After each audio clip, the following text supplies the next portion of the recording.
Alrighty. Hi, folks. My name is Elaine Henricks. I'll be the main presenter on this webinar. Many of you joined early, so thank you for that. We're going to probably give folks like another minute to join as I just disabled the waiting room for those who might be joining a little bit late. Yes, so thank you for joining. I work with Penn State Extension, and we have been doing starting a few of these webinars for our ACAP county districts to talk about topics that are more pertinent to your daily and weekly work regarding ACAP. And so today I'm going to be talking about the quarterly reports as well as data entry, and that's because it's quarterly report time. So I'm going to get started. If possible. Let me see. Okay, there we go. So as I mentioned, my name is Elaine Henricks. I'm the GIS Technical Support Lead and Trainer with Penn State Extension. I'm here with Ben Moss, who's the GIS Specialist, also with Penn State Extension. And we work for the Center for Agricultural Conservation Assistance Training, CACAT, which provides support for the ACAP program through the SEC.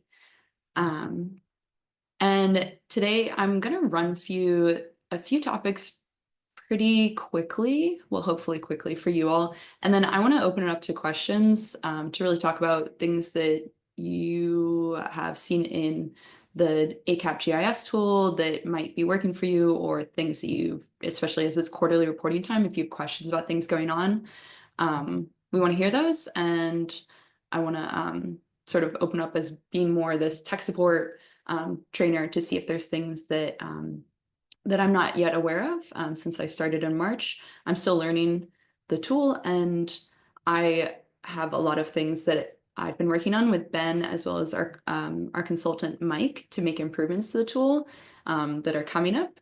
But we always want to hear more from you all. So first things first, oh, I should actually go back and give you the actual read out the agenda. So first, the Q4 2024 quarterly reports, the reports that you're currently working on. We also have news that we want to make sure everyone hears about the previous quarterly reports that we're trying to catch up on. Some stuff about replenishments, and then just general frequently asked questions about data entry, not just for the quarterly reports that Ben and I have seen over the past year and want to make sure folks know about, and also questions regarding that. So the current quarter quarterly reports are from October 1st to December 31st of 2024. They are due January 15th. And they are available for edits. We had some changes with the quarterly reports over the past 2 quarters where we had initially tried to open them up for edits last quarter, or like when you all were submitting Q3 of 2024. This time around, we held that off until now because of some issues we saw with that previously. And this kind of relates to what we're trying to do with wrapping up getting folks to catch up on the previous quarterly reports.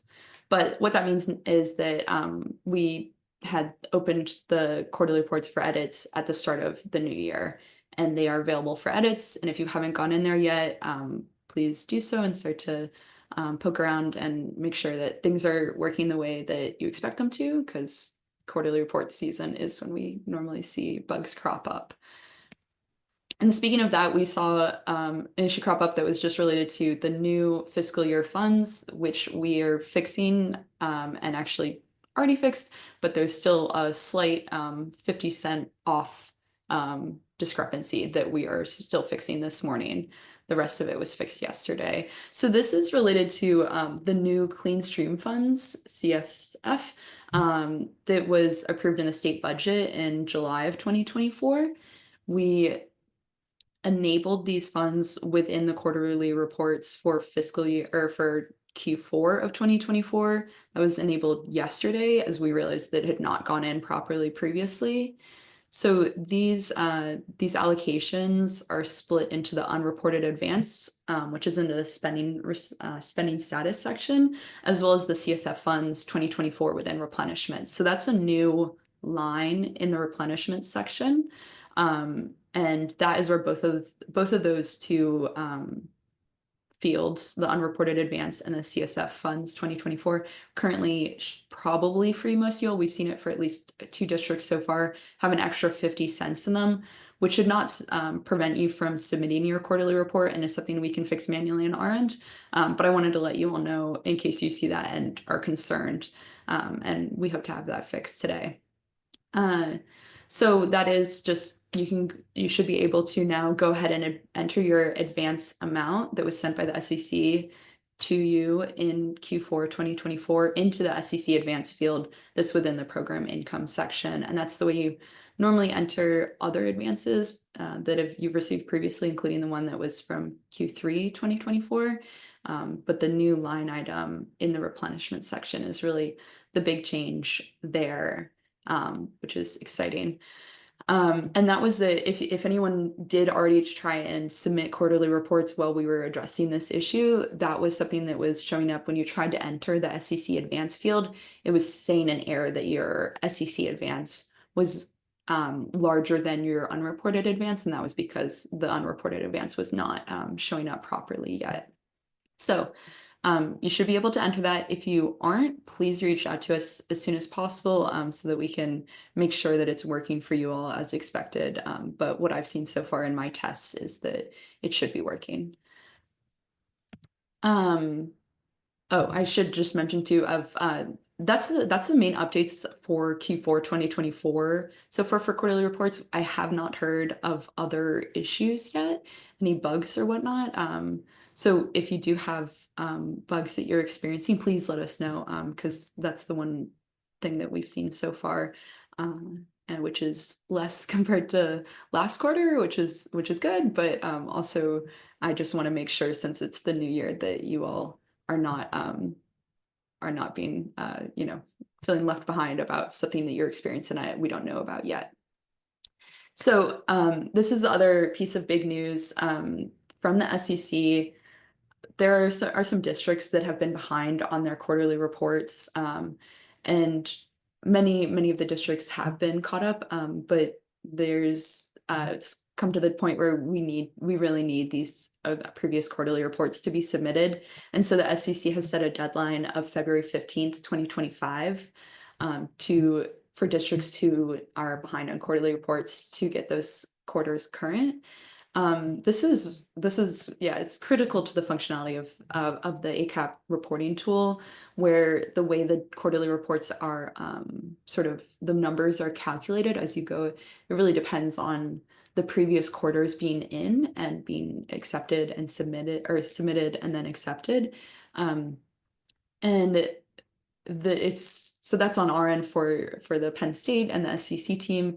The tool needs these reports to be in, and also we kind of need to know what's happening. But we do understand that's a lift, especially because the program is so new. So if you're having issues getting previous quarterly reports in, please reach out to your regional ACAP coordinator or Eric Cromer, or even me. I know I'm more of like a tech person, but if it's something that's going on that you're seeing the tech errors or bugs, please reach out to us so that we can help you get that up to date. And the benefit, of course, is getting things up to date, but it's also that when the quarterly reports are current, it's a more effective error checking process, if that makes sense, that like you can see the data correctly as it goes, rather than trying to calculate things ahead of time, because the tool can calculate it for you if you're submitting things once you get caught up to speed. So the deal with that is that after the deadline, we will be locking the ACAP GIS system's previous quarterly reports, because we can't let them linger anymore with the funding sources. And this will then make our ACAP tool function more similarly to the dirt and gravel road. I call it dirt and gravel road, but dirt and gravel and low volume road programs GIS tool, which many of you are familiar with. And this will then allow you to have access to current quarters and enter the data as you go. once your previous quarter has been submitted and approved. So again, please reach out to us if you are someone who's been having issues with submitting these previous quarterly reports, because now's the time, and we really like to help you get that in. Oh yes, so the other thing, main update, which the SEC shared it in an email, but I wanted to make sure this didn't get lost to, the inbox, I don't know, monsters, is that the SEC staff is catching up on some of the replenishment processing, and this is just some like glitches or lack of data completion. So they're working on that and making progress on that. So you might be seeing emails that your quarterly replenishments are being processed, as well as that might have already happened for you and you've got the funds back. But we wanted to let you know why there was a delay with that, and that the SEC staff is making that progress on the catch up. And if they need anything from you major, they'll contact you about that. Now I'm going to move on to more than just the quarterly report, but slightly quick, hopefully, overview of some data entry FAQs. And most of these come from a place of on our end, that for the state, the SEC, as well as my job doing the tech support for the tool, is that the data entry, when it's accurate, it creates more ability to use the tool fully, as well as on your end for the districts, that it helps you create more useful reports and have information that you might want. And we can pull more of these reports both for the districts and for the SEC. So two of the first things there are about sort of location-based information. So the tool started out as much more of a financial tool, and we're building more of these spatial functions into it. And a lot of that requires the spatial data. And so since we know that this is something that's been added later, and the financial data is, I would say, the most important thing right now, as we're getting that financial data caught up, like this previous quarterly reports, we want people to start turning their attention, if they haven't already, to inputting spatial data and checking it. So addresses and work sites are those two related to spatial data. Another thing that is partially spatial data related is identifying preserved farmland. And then something that we heard recently is that it sounds like some folks might not be remembering to change the contract status to complete when a project is finished, which is understandable. It's kind of hidden away in a spot that's not necessarily immediately obvious on how you do that. So I'm going to show folks how to do that, as well as it's something that we're planning to sort of emphasize through the tool, make it easier in the user experience to do that in the future. And just a brief, not even necessarily a preview, but just a mention right now, is that my next GIS webinar for the ACAP program is going to be related to BMP drawing. Our consultant Mike and I are working on that, and have been. There were a lot of complications with sort of trying to do data communications about that, as well as connect it now to the coming ACAP Pass tool, which is related to the practice approval system with BMP drawing. So we're working on that, and expect to have that ready by the end of this month. And that will be something that I'm going to be covering in a future webinar, probably in February. So the deliverables tab is something that we also encourage you all to work on data entry there regarding BMPs, but we're going to have some changes to it soon. So I wanted to let people know that that's coming imminently. So first thing in that data entry is the project addresses. This is something that we've seen a few places when we've been going over things with individual districts, and it's mostly that the GIS system we have here is not necessarily the sort of geocoding of addresses is not necessarily going to be as accurate as something like Google, that has a lot of feedback that they get from customers. And so this worksite address is something that's really helpful for us. It puts a point on the map so we can see where the projects are distributed throughout, like um, legislative districts and watersheds, etc. But you do have to really put in a full address. So in this example, sometimes it won't actually find the location in the back end of the system if you only put in a street address and a zip code, because of the way it's expecting the address to show up in the back end, as well as sometimes you might have to check.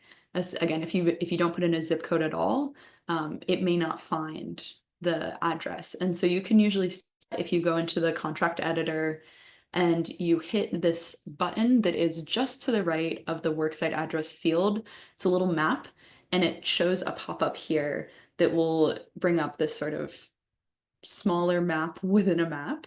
And you can then see if it shows the location that you're expecting. So in this case here, this test site I created, it's showing sort of an overall view of parts of central Pennsylvania, central North Pennsylvania, and that's not necessarily where that address is. If it's correct address, it'll really zoom into the point and you'll be able to see the farmhouse or building that you're interested in. So that's one way to see it, if the address isn't correct. Another way to see it is sometimes it'll zoom into an address and you'll look at it and go, that's not the one I wanted, and that's because there might be two Pine Grove roads and in Pennsylvania, and it picked the other one automatically.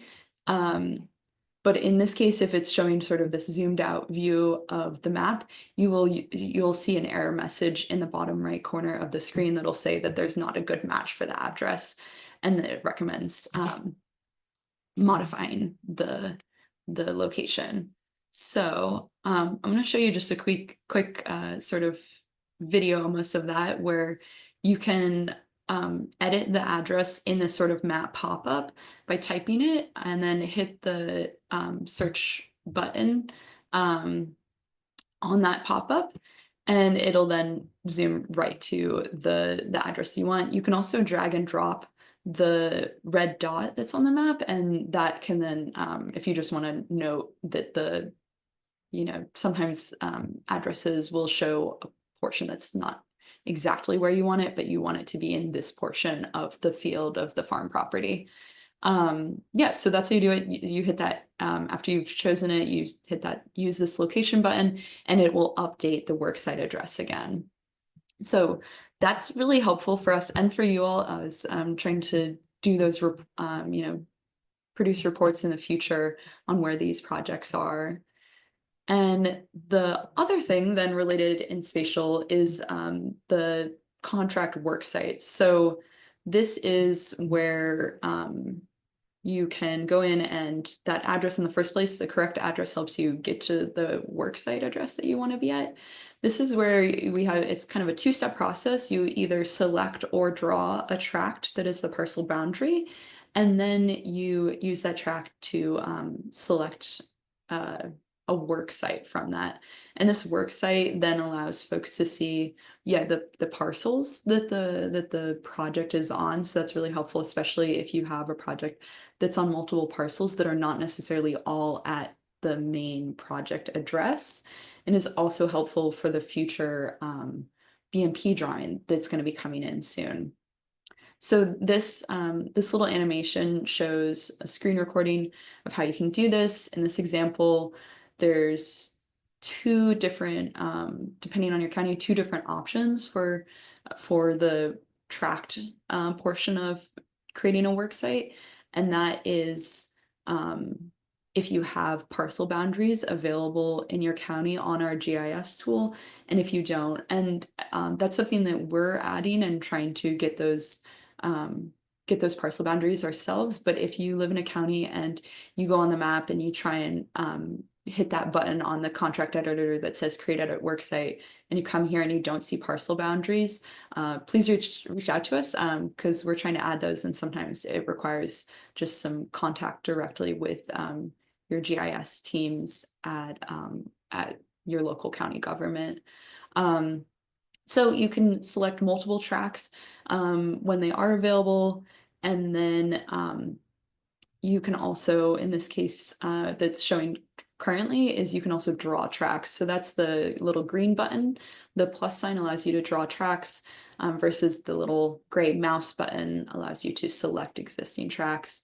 So you can also, once you've drawn it, you can use the pencil to edit the vertices, and you can also use the little blue, I don't know, cross tool to move the worksite if needed, or move the tract if needed. So when you're drawing your own tracks too, you can also draw multiple of them. So we enabled this drawing if you don't have parcel boundaries available yet in your county. We wanted to just make it possible still for you to draw the approximate boundary location of the parcel. So once you have drawn and either drawn or selected the tracks, you convert those into a worksite by hitting the W button in the Step 2 Worksite tab, and then selecting the drawn or selected tract that you've already worked on in Step 1, and hitting the Save button. One thing to note here is the preserved farmland question. That's something I'll cover more a bit later, but that is something that you can select within the worksite.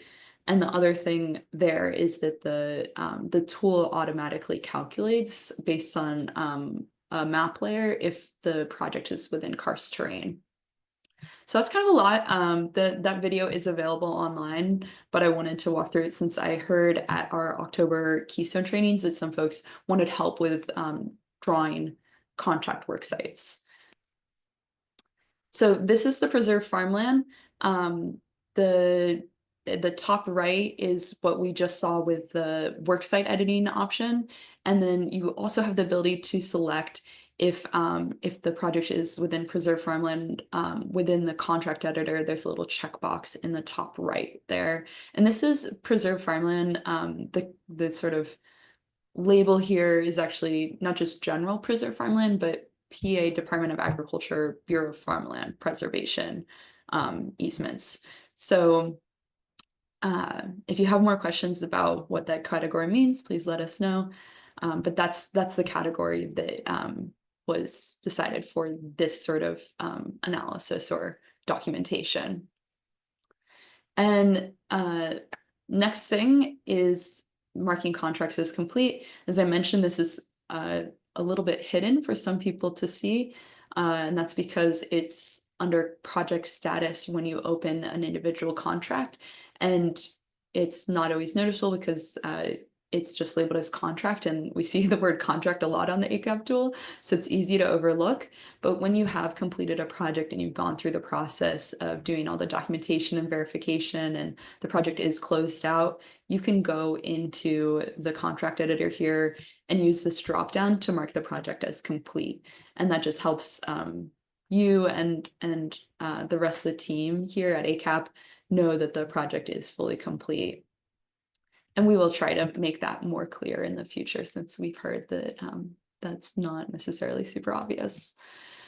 One thing I just wanted to run through at the end here of that data entry is just noting something that my coworker Ben had created last year at the ACAP Ag Conservation Con in June. This is our workflow for the reporting tool that we created. This is something that is also available online on our support site with more details on it. But we wanted to give you all, when you're doing an individual project and contract, this sort of checklist of things to do on the GIS tool to help folks, especially if you're new, to know what you're supposed to be doing when.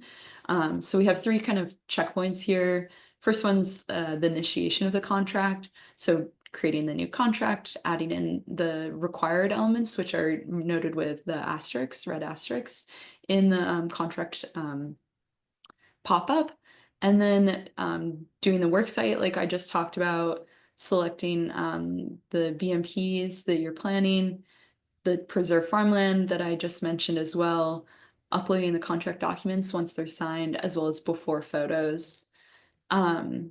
When you get to the time of payments and amendments, that's where documenting those in the payments tab.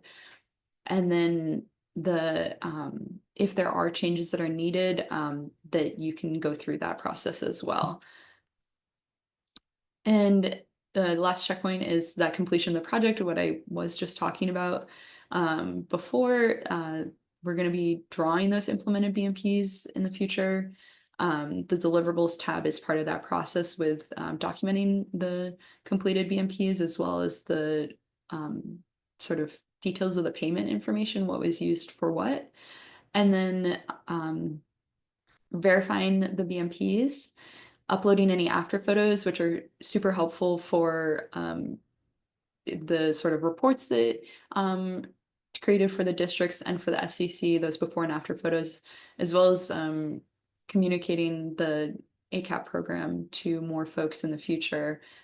We just heard from at the Pennsylvania Farm Show how much those before and after photos, not necessarily only from ACAP, but from conservation programs in general, actually got more farmers to come up to folks who are tabling and say, hey, I want to go from that. I'm in the before and I want to go to the after. So that's a huge asset for the ACAP program. And then, of course, changing the contract status to completed. So as I mentioned, our support website has a lot of information on it, and I'll continue to keep adding more.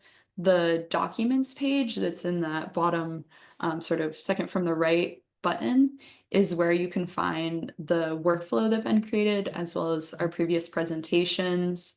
The GIS tools provides links to both the main ACAP reporting tool, as well as the ACAP Playground, which is a site that we set up for you to use as training or testing. It's a replica of the main reporting tool, but none of the data there in the playground is reported. So it can be an opportunity to test some things out or train new staff members. We also have FAQs and tutorials and a staff map. That's not just Ben and me, but it's actually the entire CACAT and SCC team. So you can see who's located where if you have questions where you'd like someone to come out in person. Yes, and the other thing, I'm sure most of you all are aware, but we have a support email for the ACAP GIS tool. So if you're experiencing bugs, please reach out to us at that ACAP GIS support at psu.edu. And I'm checking that and documenting what's going on there to help see when it's helpful to get that information there, because then we can go back and look at it if I actually just did that to see if an issue from one quarter is cropping up again in the next quarter. It's all in one place to review. All right, so I'm gonna open up for questions. I do have one last slide for after questions that's just like a fun update. But until then, I kind of wanted to leave most of the rest of the time here for questions because, again, it's quarterly reporting time.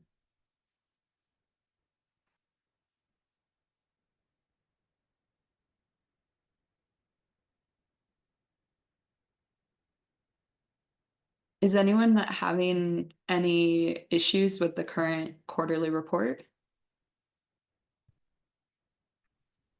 Elaine, I just had a quick question. Yeah. So in one of my projects, it's completed now, but I can't go back and like change it to a contract and click that it's a preserved farm. Hmm. I don't know if there was any way that you would be able to like have that because it's just a grayed out box right now. Yeah, so that's because you've already marked it as completed, you're saying? Yeah. Yeah, yeah, okay. I will check on that. Okay. There definitely will be a way. I don't know if I'll be able to allow you to do it, but I think I should be able to do it. Okay. Thank you. Yeah. Um, do you know the name of the contract? Yes, it's Eric Wolf Phase One. Eric.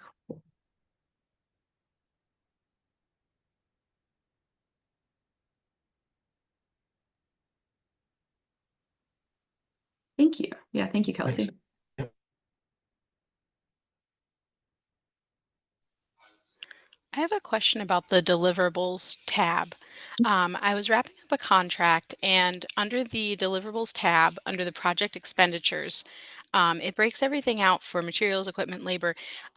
What category should you put things in if all the work was done by a contractor, and the invoice isn't broken out? It just kind of states, what was installed and how much it cost. Okay, I was still writing down Kelsey's. Oh, sorry. So Sorry. that's okay though. I just want to make sure. Can you repeat that? Because I think Yeah, I asked, absolutely. but I want to make sure. So I was just asking that under the project expenditures, where you should put expenses from a contractor when the contractor just gives an invoice that says, installed X square footage heavy use area and it costs this many dollars. Should that all go under labor? Or should we attempt to break it out? That is a very good question. I'm actually, I'm gonna see. If Eric is Cromer is on the call. Eric, do you have a administrative policy answer for that question?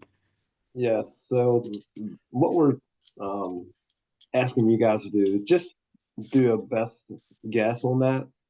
A Okay. lot of times your labor is just about 50% when you look at project and your materials. But if you can try to just break it down as easy as possible, and at your best guess and what you feel that those different categories may be. Okay. So I think Thank you. what is there three phases? Is there's labor, there's construction materials, and is there something else there? It's been a There's while. materials, equipment, labor, and engineering. So, I mean, obviously engineering. So materials, equipment, and labor. Okay. Yeah, just do your best guess at that. Like I said, your labor is usually about 50%, and then you can put your equipment and your materials. You can break that out, however. Okay. Thank you.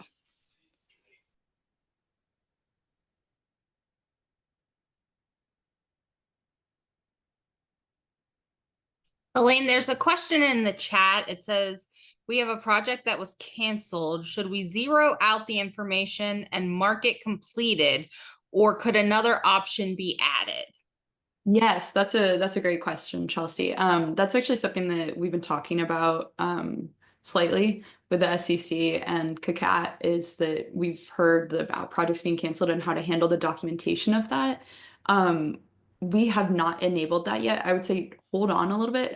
We were gonna I was just talking about it with Ben actually yesterday. We were gonna get through this current quarterly reporting phase, so through January 15th, and then try to make that change to give you all a way to document projects that are canceled rather than um, having to do that. That might be an option to do the zero out the information. We were talking about instead, technically you all can delete contracts, but we were thinking to make it an option to delete a contract but have it marked as canceled rather than just deleted as in, I don't know.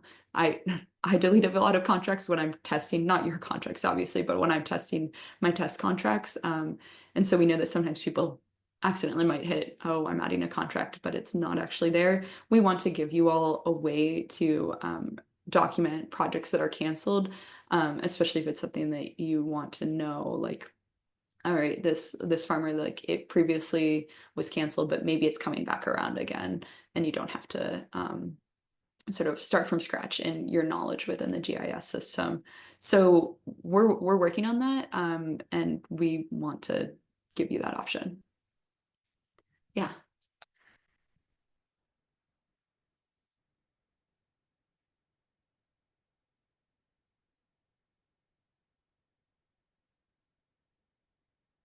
Does anyone else have questions? I'm sort of writing down my notes to make sure I'm not missing anything, but um, I know I threw a lot of information at you kind of quickly.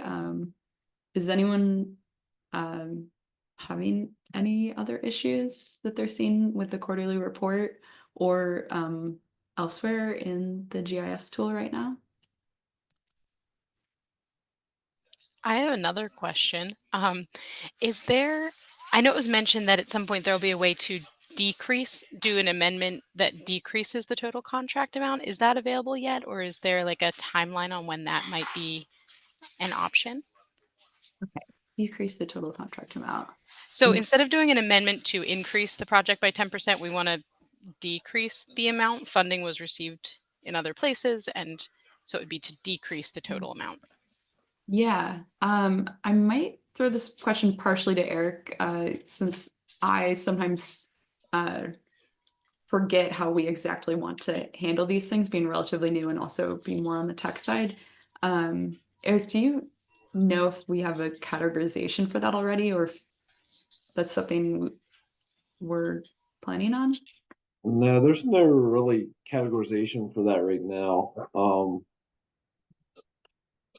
For some reason, I think we did mess around with this. Sorry, hold on one second.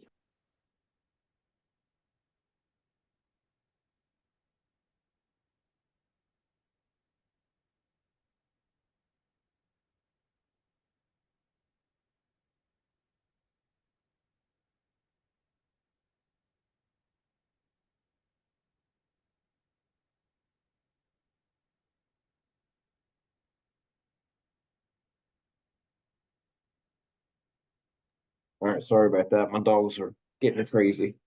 So, no, there really wasn't anything that we really did. When you decrease the amount of the contract, I mean, it's just you would go through the contract and you would just complete it, and then that money would go back into your total funds. That's available for projects. Okay, sounds good. Thank you. I have already done amendments where I just put a negative amount in and it takes it and it shows up as that it was reduced by that amount. I don't Really? know if that's correct, but you can put a negative in. I cannot, because I did try that. Yeah, I mean, Ours doesn't let me do that. I don't know if I but put a negative that's or cool. put it in brackets, but I definitely did it and it's saved and it shows up on their completed contracts and it has, negative amendments on them. So I'm not sure.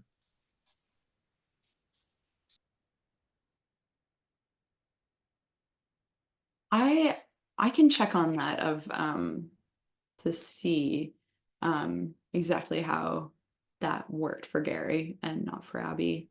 I didn't try brackets. Maybe that I tried negative, so maybe brackets would work.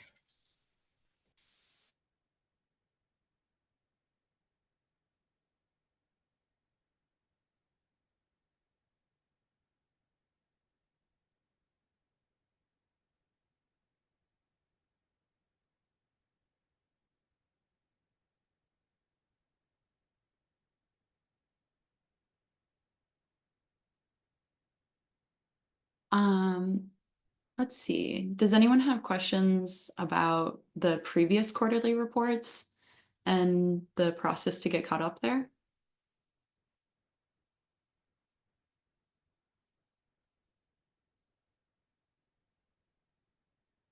Sounds like maybe not, but if anyone does, or you know anyone who does, please tell them to reach out to the SEC or us at CACAT. And I covered a lot, the replenishments that the SEC is working on, as well as the data entry. Are there any other data entry questions? Has anyone had any trouble with work sites? We did see, I'm thinking of that because I did see some issues previously that Mike, the consultant, and I were testing with work sites that were drawn but not always fully connecting to the contract itself. And we worked on a fix for that, and I haven't heard any recent issues with that. But if anyone has had issues with previously drawn work sites sometimes not showing up, let me know. Yeah, has anyone had any issues with work sites or questions about those or addresses? Okay, Gary says he did use brackets around the okay.